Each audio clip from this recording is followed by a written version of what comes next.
ఏదైతే ఆమ్ ఆద్మీ పార్టీకి సంబంధించిన అధినేత కేజ్రీవాల్ పై బీజేపీ నేత పరమేశ్ వర్మ ముందంజలో ఉన్నారు. దూసుకుపోతున్న పరిస్థితి నెలకొంది. అక్కడ ఆమ్ ఆద్మీ పార్టీకి సంబంధించిన కేజ్రీవాల్ కూడా వెనకంజలో ఉన్న పరిస్థితి మాత్రం కనిపిస్తుంది. ఆమ్ ఆద్మీ పార్టీ 19 నుంచి 20 స్థానాలకు మాత్రమే పరిమితమైంది. కాంగ్రెస్ పార్టీ సంబంధించి కీలక నేతలంతా కూడా వెనకంజలో ఉన్న పరిస్థితి కనిపిస్తుంది.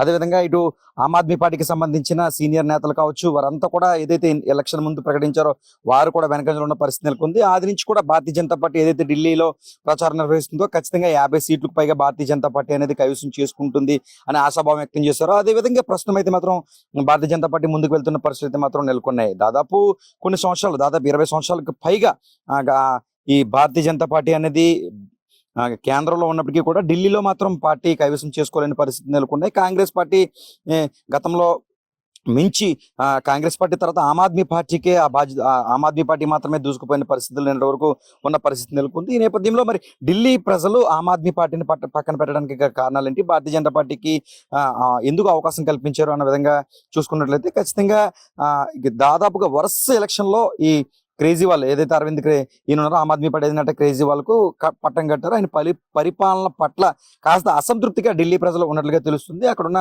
తెలుగు వారే కాదు, అన్ని రాష్ట్రాలకు సంబంధించిన దేశ రాజధాని ఢిల్లీలో అనేక మంది అనేక రాష్ట్రాల నుంచి అక్కడ